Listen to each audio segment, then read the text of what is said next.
Salve, salve literados, aqui é o Renato Lira com mais um vídeo do canal Escritores Ecléticos. Mas antes de começar o vídeo de hoje, você já sabe, né?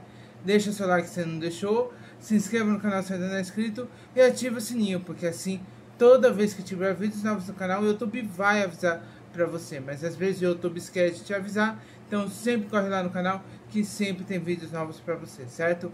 Lembrando que agora quando você for ativar o sininho, existem 3 opções: avisar todas as notificações, avisar ocasionalmente ou não avisar nenhuma. Selecione sempre a opção avisar todas as notificações, lembrando de deixar o seu like, que o YouTube vai entender que você curte realmente os vídeos desse canal e sempre quando tiver novos vídeos o YouTube irá recomendá-los para você.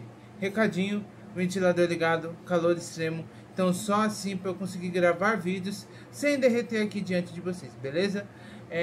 Também mais um recado, o mais importante de todos: o canal Escritores Ecléticos agora está com uma parceria com a Marco Editorial, uma editora de livros físicos e digitais. E você comprando lá com o meu cupom Ecléticos10, tudo maiúsculo, sem o acento no E, você consegue 10% de desconto em qualquer título. Mas lembrando sempre de usar o meu cupom, hein? Vai lá, compre e se delicie com os diversos títulos que eles têm lá de vários gêneros literários, beleza? Belezinha. Pessoal, sem muitas delongas, hoje o vídeo é longo, então, porque é vídeo de grandes nomes da literatura. Fazia tempo que eu não trazia um vídeo desse aqui, e o vídeo de hoje é da digníssima, ninguém mais, ninguém menos do que Clarice Lispector. Então, como a gente começa sempre aqui pela apresentação dessa digníssima, magnífica escritora. Clarice Lispector, nascida em 10 de dezembro de 1920, foi uma escritora e jornalista ucraniana naturalizada brasileira. Autora de romances, contos e ensaios, é considerada uma das escritoras brasileiras mais importantes do século XX e a maior escritora judia desde Franz Kafka. Sua obra está repleta de cenas cotidianas, simples e tramas psicológicas, reputando-se como uma das suas principais características a epifania de personagens comuns em momentos do cotidiano. Quanto às suas identidades nacional e regional, declarava-se brasileira pernambucana. Nasceu em uma família judaica russa, que perdeu suas rendas com a Guerra Civil Russa, e se viu obrigada a emigrar em decorrência da perseguição a judeus à época, a qual resultou em diversos extermínios em massa. Especula-se que a mãe de Clarice teria sido violada por soldados russos durante a Primeira Guerra Mundial. A futura escritora chegou ao Brasil ainda pequena, em 1922, com seus pais e 2 irmãs. Clarice dizia não ter nenhuma ligação com a Ucrânia. Naquela terra eu literalmente nunca pisei, fui carregada de colo. E que sua verdadeira pátria era o Brasil. Inicialmente a família passou por um breve período em Maceió, até se mudar para o Recife, onde Clarice cresceu e onde aos 8 anos perdeu a mãe. Aos 14 anos transferiu-se com o pai e as irmãs para o Rio de Janeiro, local em que a família se estabilizou e onde seu pai viria a falecer em 1940. Estudou Direito na Universidade Federal do Rio de Janeiro, conhecida como Universidade do Brasil, apesar de, na época, ter demonstrado interesse pelo meio literário, no qual ingressou precocemente como tradutora, logo se consagrando como escritora, jornalista, contista e ensaísta, tornando-se uma das figuras mais influentes da literatura brasileira e do modernismo, sendo considerada uma das principais influências da nova geração de escritores brasileiros. É incluída pela crítica especializada entre os principais autores brasileiros do século XX. Suas principais obras marcam cada período em sua carreira. Perto do Coração Selvagem foi o seu livro de estreia, publicado quando Clarice tinha 24 anos de idade. Laços de Família, A Paixão segundo GH, A Hora da Estrela e Um Sopro de Vida são seus últimos livros publicados. Faleceu em 1977, um dia antes de completar 57 anos, em decorrência de um câncer de ovário. Deixou 2 filhos e uma vasta obra literária composta de romances, novelas, contos, crônicas, literatura infantil e entrevista. Interessantíssimo. Então, para você ver aí de uma forma bem resumida na apresentação, que a vida da Clarice foi uma vida bem cheia de acontecimentos. Digamos que ela viveu só 57 anos, mas a sua história foi de mudanças e mudanças que ela carregou ao longo da sua vida, certo? Mas vamos conhecer um pouco mais detalhadamente do nascimento da Clarice. Registrada como Shaya Pinkazovna Lispector, Clarice Lispector nasceu no dia 10 de dezembro de 1920 na aldeia de Chechelnik, região da Polônia, então parte da República Popular da Ucrânia, e hoje parte da moderna Ucrânia. Filha dos judeus russos Pinkas Lispector e Mania Lispector, nascida em Krygold, seu nascimento se deu em meio aos preparativos da família para a fuga do país, em razão do antissemitismo resultante da Guerra Civil Russa. Pinkas Lispector era um comerciante, filho do religioso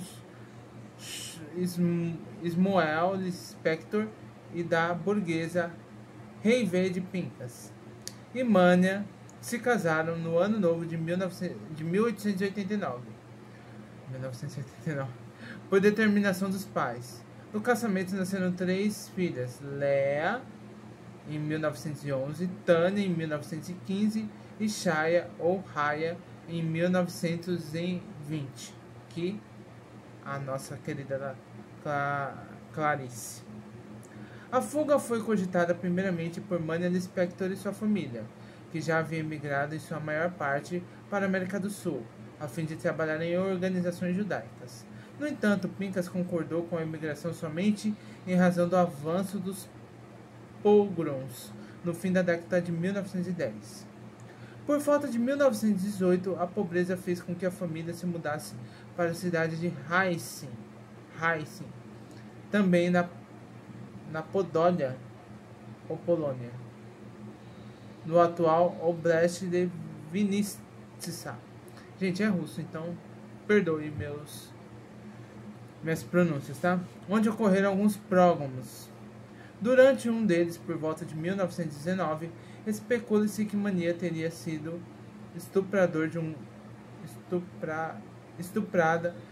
Mania teria sido estuprada por um grupo de soldados que lhe teriam transmitido sífilis, informação não confirmada por nenhum parente ou amigo próximo da escritora.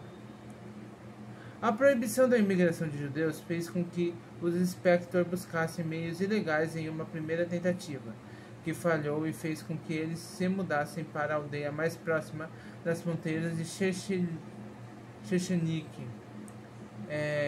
No inverno de 1921, conseguiram deixar a Ucrânia após alcançarem o rio de Dniestr, através do qual foram levados para a cidade de Soroko, então pertencente à Romênia e atualmente à República da Moldávia. Lá viveram em um albergue e Mania foi internada em um hospital de caridade. Planejaram a fuga da Europa com o intento de emigrar para o Brasil ou para os Estados Unidos. Opção essa que acabou por ser inviável devido à aprovação do Emergency Quota Act, que dificultava a imigração do leste europeu. Em 27 de janeiro de 1922, o consulado em Bucareste concede à família passaportes válidos para a imigração ao Brasil, que foi feita em uma viagem que passou por Budapeste, Praga e Hamburgo. Nessa última cidade embarcaram no navio brasileiro Cuiabá, que os levou em condições precárias a Maceió, onde a irmã Manias Gisela e seu marido Joseph Rabin os esperavam. No Brasil, os nomes russos foram substituídos por nomes de onomastícia da língua portuguesa, com exceção de Tânia.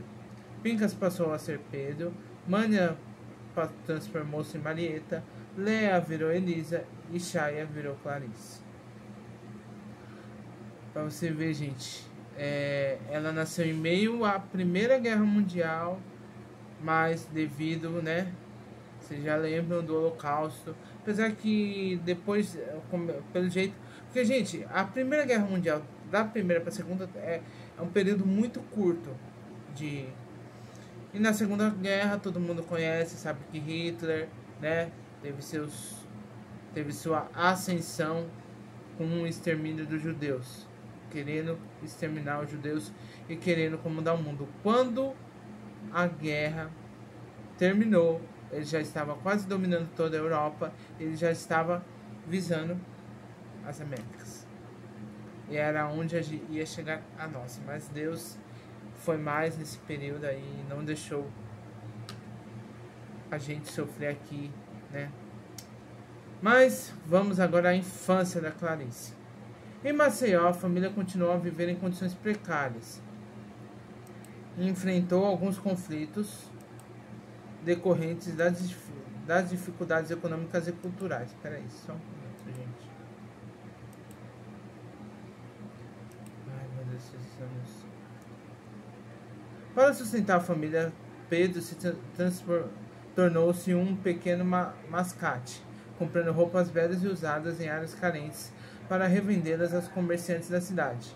E também deu algumas aulas particulares de língua hebraica para os filhos de alguns vizinhos, além de vender cortes de linho. A situação melhorou somente quando Pedro, ao lado de José, passou a fabricar sabão, como fez na Ucrânia. Em 1924, aos 4 anos de idade, Clarice ingressou no jardim de infância. Em 1925, após 3 anos morando em Maceió, mudou-se pouco depois de seu pai para Recife, com sua mãe e irmãs.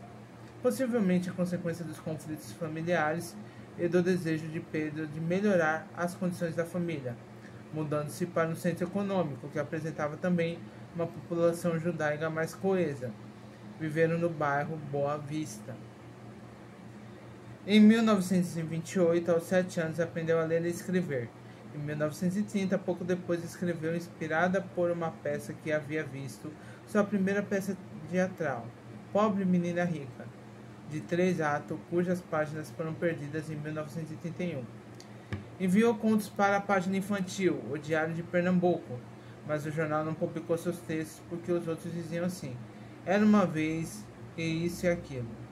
E os meus eram sensações, eram contos sem fadas, sem piratas, então ninguém queria publicar. Após completar o jardim da infância, ingressou no ensino primário na escola João Barbalho, mostrando bastante interesse por matemática e passando a dar aulas dessa disciplina aos filhos dos vizinhos. Por volta dessa época, mudaram-se para a rua Imperatriz Teresa Cristina.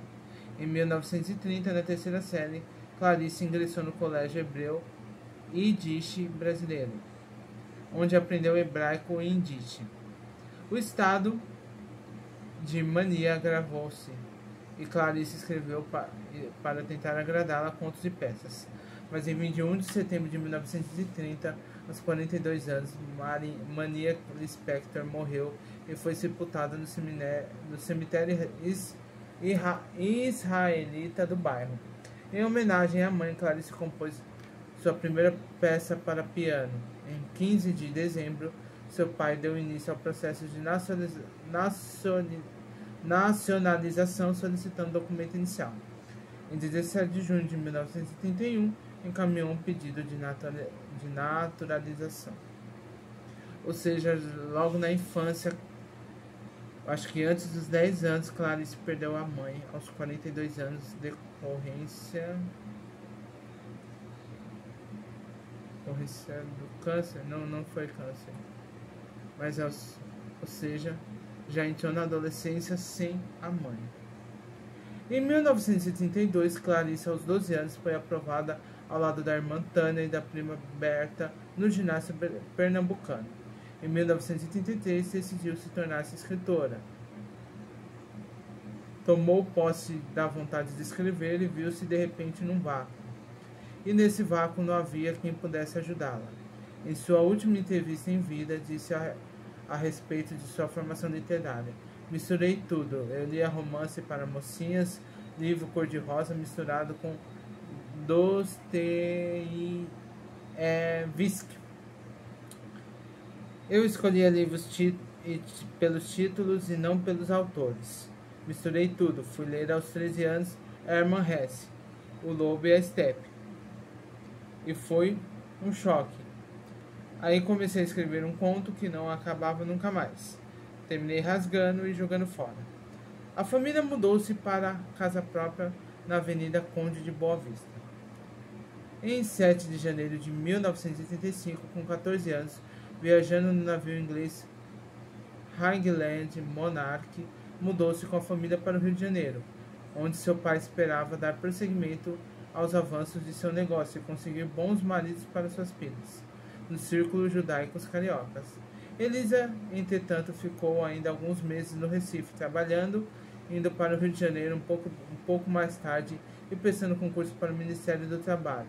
Apesar de ter conquistado as melhores notas, não havia vagas. Ela ingressou no cargo graças à amizade da família com o político Agamenon Magalhães, então ministro do Trabalho, e anteriormente professor de Geografia de Clarice e Tânia.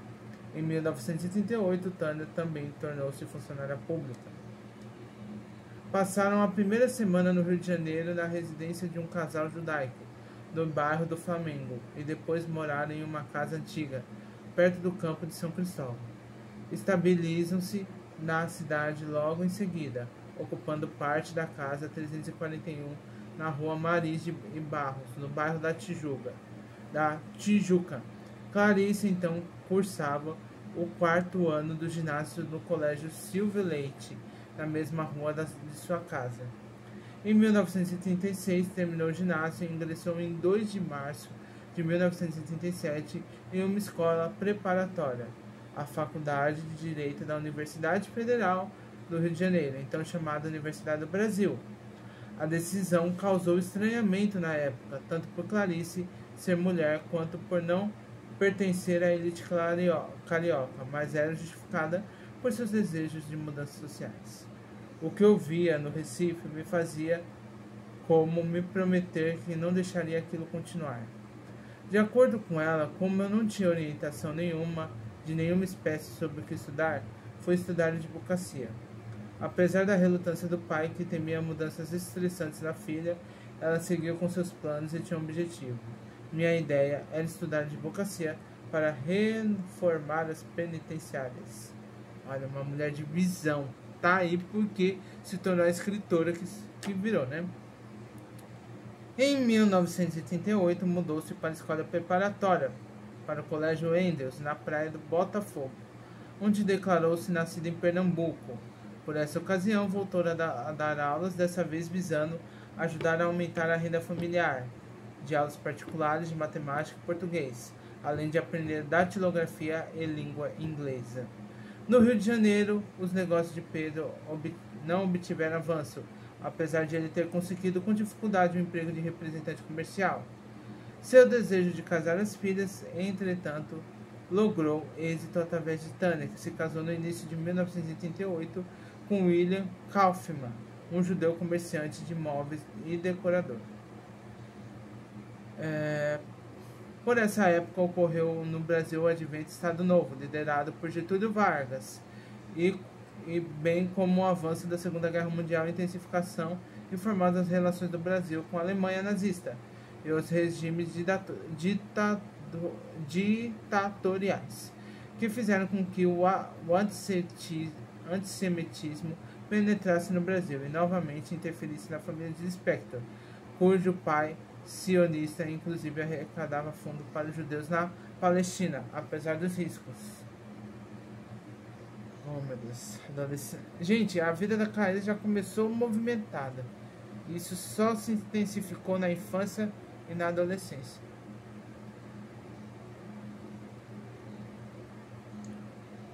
Tomar água porque... Correr aqui para ver se eu consigo gravar esse vídeo em uma parte só, beleza, galera? Universidade do Brasil Direito.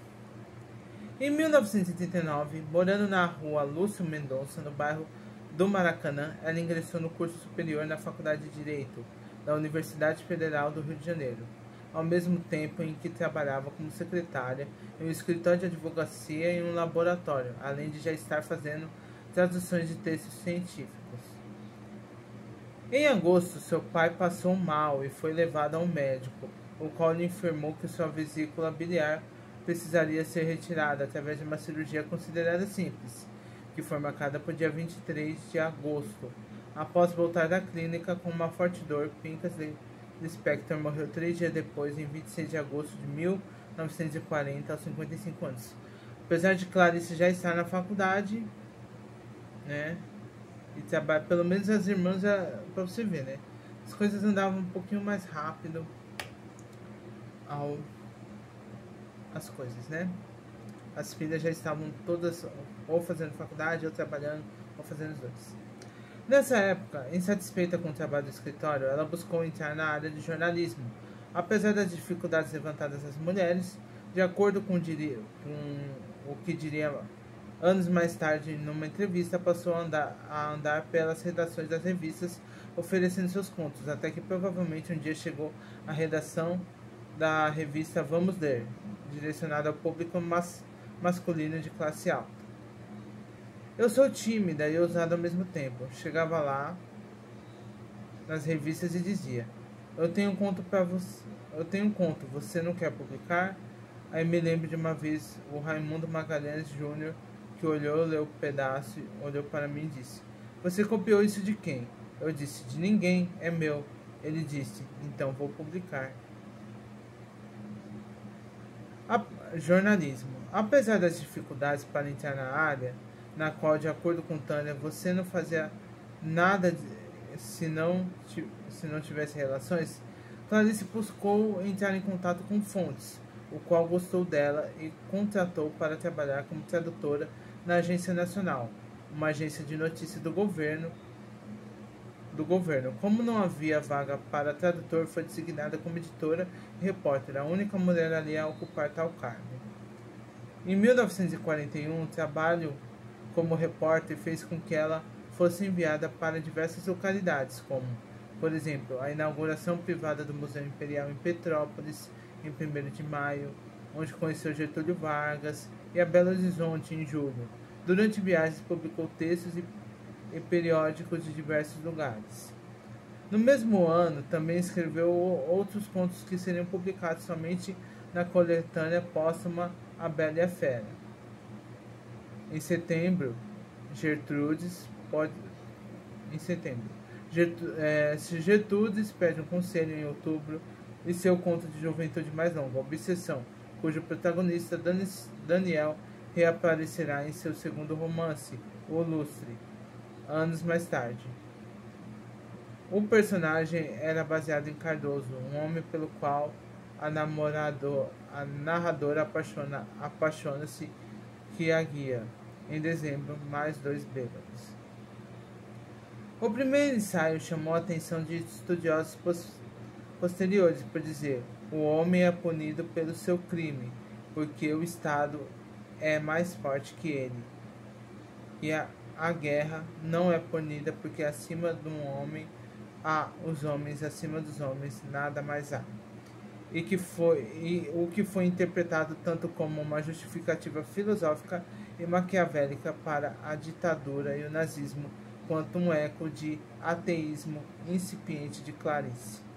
Depois desse afastamento, no entanto, na mesma época, ela passou a aproximar-se novamente da religião, através de leituras de Franz Kafka, também judeu, e do filósofo Baruch de Spinoza, de quem foi encontrada na biblioteca de Clarice uma antologia francesa datada de 14 de fevereiro de 1941, e que inspirou a escrita do seu primeiro romance, Perto do Coração Selvagem. Por intermédio de Cardoso, passou a frequentar o grupo de amigos que se encontravam no bar Recreio na Cinelândia, e era composto por literários como Vinícius de Moraes, Cornélio Pena, Raquel de Queiroz e Otávio Faria. Através da Agência Nacional, também conheceu o poeta Augusto Frederico Schmidt, que foi entrevistado por ela a propósito de fibras industriais, mas que, frente à admiração de Clarice, expressou por sua poesia, deu início a uma amizade que com ela duraria o resto de sua vida. Olha só os contatos que a mulher já tinha. Vinícius de Moraes, Raquel de Queiroz, sem contar outros grandes nomes aí da época. Não vai me surpreender se ela também tivesse contato com Machado de Assis. Apesar que ela foi depois ou antes? Não sei, galera, não lembro agora. Com o primeiro salário de jornalista, comprou o livro Felicidade, de Catherine Manshelf, que a influenciara ao longo da vida, sobre o qual comentou em sua primeira leitura: Este livro sou eu. Em 1942, passou 2 semanas de férias de janeiro na fazenda Rica, em Avelar, no Rio de Janeiro, de onde manteve correspondência com Mauri. Os dois ansiavam por se casar, mas ele havia sido aprovado em agosto de 1940 no exame para o serviço estrangeiro, transformando-se em um diplomata brasileiro e proibido, portanto, pela legislação da época de se casar como estrangeira, no caso Clarice, ainda não naturalizada brasileira. Em fevereiro, transferiu-se para a redação do jornal A Noite, cuja redação era dividida com Vamos Ler e, assim como esta, era uma extensão do órgão governamental para o qual a Agência Nacional também trabalhava. Em 2 de março, ganhou seu primeiro registro profissional, trabalhando oficialmente como redatora sob salário de R$600 mil. 600 mil réis, tá? No reais foi bem depois. Mas, galera, é interessante que ela, mesmo sendo mulher no Brasil, pra você ver, gente, as pessoas geralmente elas transcendem a realidade da época quando são escritores. Por isso que agora os cientistas querem estudar para entender a mente dos escritores. Não vai conseguir isso. Em março, começou a planejar seu primeiro romance, Perto do Coração Selvagem, concluído em novembro, constituído basicamente de rascunhos e escritos separados, unidos em um livro por sugestão de Lúcio Cardoso, que também sugeriu o título, Perto do Coração Selvagem, retirado de uma passagem do livro Retrato do Artista Quando Jovem, de James Joyce, cujas técnicas para Cardoso remetiam às de Clarice. O crítico Álvaro Lins classificou Perto do Coração Selvagem como o primeiro romance brasileiro, dentro do espírito e da técnica de Joyce e Virginia Woolf.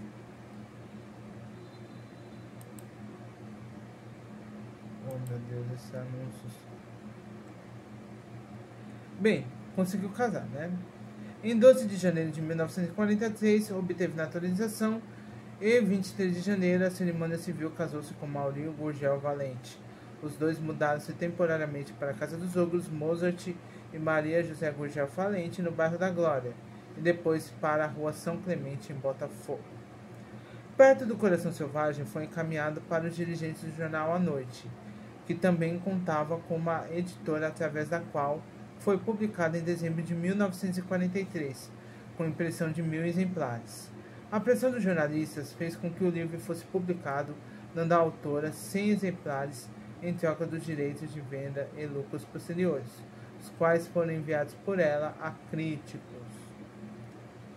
Em 11 de janeiro de 1944, adotou o nome de casada na carteira de trabalho, Clarice Gurgel Valente. No dia 19, mudou-se sob licença do À Noite para Belém, com o marido devido às suas funções como vice-cônsul. Por essa época, sem ocupações profissionais, dedicou-se à leitura de escritores que desconhecia, como Jean-Paul Sartre, Rainer Maria Rilke, Marcel Proust, Rosamund Lehmann e Virginia Woolf. Em 19 de julho, o casal passou por alguns dias no Rio de Janeiro. Começou a viagem parando em uma base norte-americana em Parnamirim, Natal, onde esperariam o transporte que chegaria primeiro a Mauri, mais tarde aos seus dependentes, no caso Clarice, seguido as ordens enviadas pelo governo. Em Lisboa, atendeu a um jantar dado pelo poeta diplomata brasileiro Ribeiro Couto, no qual compareceram biógrafos João Gaspar Simões e a romancista Maria Ascher, e a poeta Natércia Freire, com a qual estabeleceria uma longa amizade. Requisitou às autoridades militares permissão para poder fazer trabalho comunitário em ajuda às enfermeiras em um hospital americano em Nápoles, para onde os casos de guerra mais graves eram enviados. Visitou diariamente o hospital, escrevendo e lendo cartas para os soldados e fazendo o que eles necessitassem. Em 1945, intensificou a correspondência com amigos brasileiros. Receberam cartas e livros de, entre outros, Manuel Bandeira, de quem recebeu poesias completas e poemas traduzidos. Também passou a reler escritores como Proust, Kafka e a poesia de Emily Bronte, traduzida por Cardoso.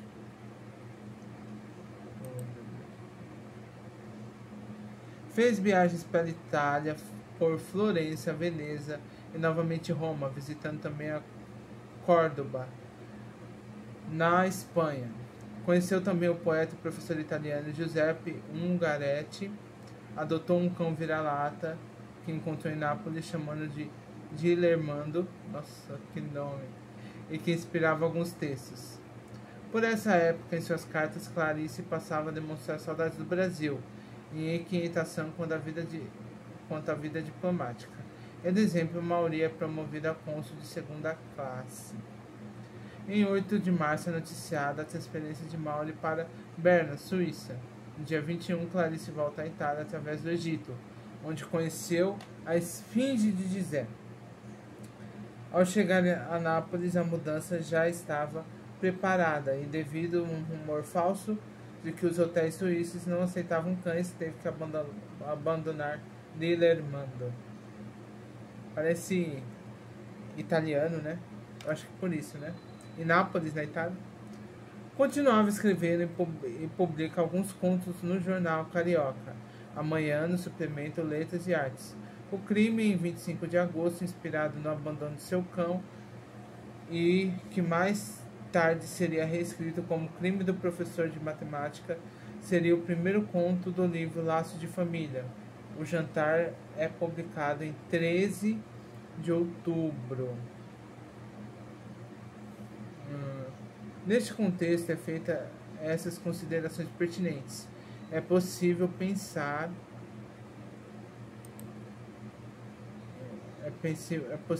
numa influência da filósofa formulada por Sartre, Simone de Beauvoir e outros na obra de Clarice, embora fosse ternário considerar a autora como adepta do existencialismo. A verdade é que a filósofa existencialista de Sartre marcou profundamente uma geração de intelectuais contemporâneos de Clarice Lispector. No fim do ano de 1946, frequenta o terapeuta Ulisses Girsoler. Ela e Mauri passam o Réveillon na França com o casal Weiner a convite de Bluma. Quando criança, seu filho mais velho, Pedro, se destacava por sua facilidade de aprendizado e bom comportamento. Porém, na adolescência, sua falta de atenção nos estudos e extrema ansiedade, acompanhada de agitação consigo, mesmo com uma família diagnosticadas como esquizofrenia, Clarice se sentia culpada sem saber o porquê pela doença mental do filho, e teve dificuldades para lidar com a situação, recorrendo a psicólogos, psiquiatras e internações, pois o menino era muito agressivo. Em 14 de setembro de 1966, provocava involuntariamente um incêndio involuntário ao dormir, deixando seu cigarro aceso. O quarto fica destruído e a escritora é hospitalizada, ficando entre a vida e a morte por 3 dias. Sua mão direita é quase amputada devido aos ferimentos. Mesmo depois de ter passado o risco de morte, fica hospitalizada por 2 meses. Clarice começa a fumar e beber e ainda na adolescência enquanto compunha seus poemas. Aí, galera, por isso, mais um estereótipo de que escritor e escritora é pé de cana. Que é isso, galera? Que é isso? Pouco tempo depois da publicação do romance A Hora da Estrela, Clarice é hospitalizada com um câncer no ovário, detectado tarde demais e inoperável. A doença se espalha por todo o seu organismo. Clarice faleceu em 9 de dezembro de 77, um dia antes do seu 57º aniversário. Seu corpo foi sepultado no cemitério israelita do Caju, no Rio de Janeiro, no dia 11 de dezembro. Até a manhã de seu falecimento, mesmo sob sedativos, Clarice ditava frases para sua melhor amiga, Olga Porelli, que sempre estivera ao lado da amiga em seus últimos anos. O crítico Alfredo Bose apresenta 3 características do estilo narrativo de Clarice Lispector: o uso intensivo da metáfora insólita, a entrega ao fluxo de consciência e a ruptura com o enredo factual. Bose afirma que a gênese das histórias da autora há uma exacerbação total no momento interior em que a própria subjetividade entra em crise, fazendo com que o espírito procure um novo equilíbrio, trazido pela recuperação do objeto, não mais nível psicológico, mas na espera de sua própria irredutível realidade. Para Bose, trata-se de um salto psicológico para o metafísico. Bose se vê também na escrita da autora exemplos de 3 crises literárias: a crise da personagem ego, cujas contradições já não resolvem no casulo intimista, mas na procura consciente de supra-individual, a crise da fala narrativa e a crise da velha fundação documental da prosa de romances. Beleza? Além dos contos e artigos, traduziu ao todo. Clarice era tradutora também. 35 livros de diversos gêneros de escritores. 13 do inglês, 10 do francês e 2 provavelmente do inglês ou do francês. Ou talvez do espanhol ou do grego, contando se foram mais de 40 traduções. Em 1963, após um hiato de mais de 20 anos, voltou ativa com a tradução do inglês do romance The Winthrop Woman, de Anya Seton, pela editora Ipiranga. Nossa, naquela época a gente tinha uma editora chamada Ipiranga. Pelos próximos 6 anos, lançou mais 2 traduções do inglês pela Ipiranga, uma de Agatha Christie e outra de Alistair MacLean. Gente, só faltava Machado de Assis aqui pra completar a trupe, mano.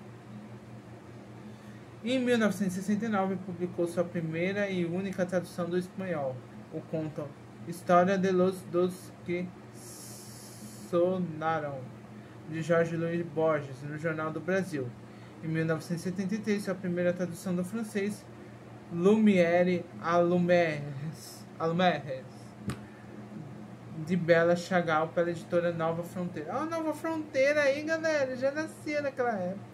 Também a peça praticamente década de 70, né? Então, as editoras que mais publicou foi Arte Nova, um total de 11, a Nova Fronteira 6 e a Ipiranga 4. Os anos mais prolíficos foram 1975 e 2008, 1976 com 4 e 1974 com 4. Em 1970, publicou uma tradução baseada em O Talismã de Walter Scott, pela Ediouro. Também publicou contos reescritos a partir de traduções de Edgar Allan Poe. William Shakespeare Machado tem que aparecer aqui, senão eu vou ficar muito triste. em 1964. Em 1975, aparentemente foram escritos em um mesmo período e posteriormente reunidos em Histórias Extraordinárias de Allan Poe pela Ediouro, de data não informada. As traduções foram iniciadas logo depois do início de sua carreira literária e receberam uma boa acolhida da crítica especializada, sendo os idiomas com tradução o espanhol, o inglês e o francês.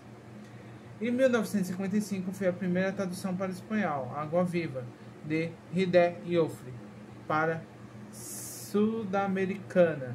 Em 1971, a primeira para o inglês, A Maçã no Escuro, por Gregory Rabassa, para a editora da Universidade do Texas. Em 1969, A Paixão segundo GH para o espanhol, por João Garcia Gayo, para Monte Ávila.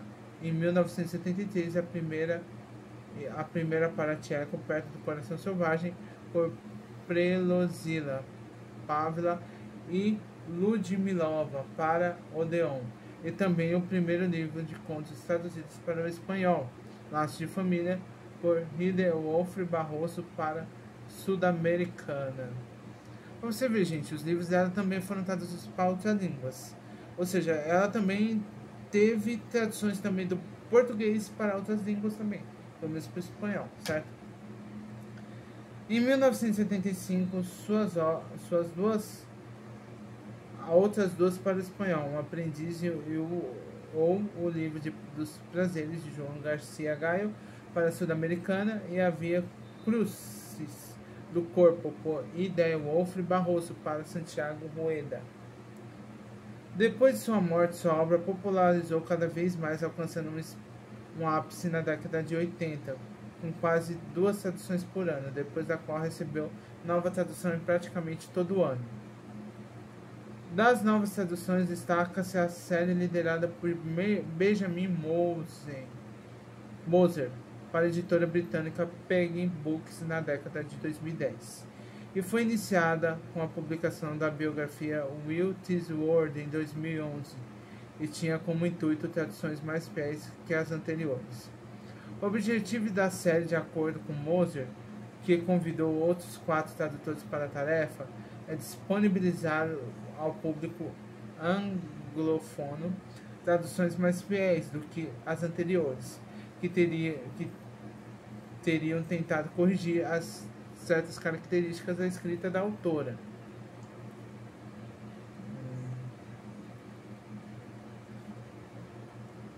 A série faz parte de uma outra maior dedicada à difusão literatura latina e foi publicada em 2014, contando com 4 traduções: Perto do Coração Selvagem, pela tradutora australiana Alison Entrequin, Água Viva, pelo editor Stefan Tobler, A Paixão segundo GH, pela poeta e acadêmica Ida Novey, Um Sopro de Vida, pelo professor universitário brasileiro Johnny Lorenz, e A Hora da Cera, por Moser. Encontra-se em colaboração da autora na revista luso-brasileira Atlântico. Galera, Clarice teve uma vida bem agitada. E não sei se foi a mudança dela de vários lugares, seja na infância, seja na adolescência, seja na vida adulta, seja por ser casada com um diplomata, passado um tempo na Itália. Tudo isso talvez tenha ajudado ela a ter contato com pessoas influentes, com pessoas que tinham um certo amor pela literatura, porque naquela época, gente, não existia, as pessoas viajavam muito através dos livros. Não é hoje, apesar de colocando a pandemia de lado, às vezes você quer ir para um lugar, você tem que pagar, viajar, pegar um avião, pegar um navio, fazer um cruzeiro. Mas antigamente não tinha só pessoal da elite, então a maneira do povo viajar era através da mente por livros. Então, Clarice Lispector, ela não nasceu no Brasil, mas se apaixonou por essa terra e se naturalizou brasileira. Claro que isso um pouco o coração bateu mais forte para ela intensificar esse desejo pelo marido dela, que era, né? Mas isso foi muito bom.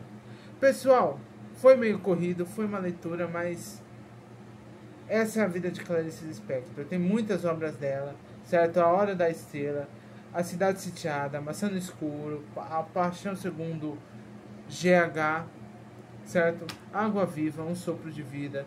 E se você quiser ler, você consegue encontrar tanto em PDF como em livros físicos aí pelas editoras e pelas livrarias virtuais do Brasil inteiro, certo? Eu ainda vou adquirir um livro dela, eu ainda não tenho nenhum livro dela, mas eu vou adquirir. Tá na minha lista Jorge Amado também, que eu não tenho, mas eu prometo que um dia eu ainda vou adquirir cada livro de cada autor que eu passo aqui, beleza? Adquirir e ler, assim como eu tô lendo Memórias Póstumas de Brás Cubas do Machado de Assis, certo? Pessoal, esse foi o Grandes Nomes de hoje, espero que vocês tenham curtido. Se você curtiu, já vai deixando seu like. Se ainda não é inscrito, se inscreva no canal, ative o sininho e compartilhe este vídeo com todos os seus amigos. Eu sou o Renato Lira e esse foi mais um vídeo do canal Escritores Ecléticos. Até a próxima, pessoal. Fui!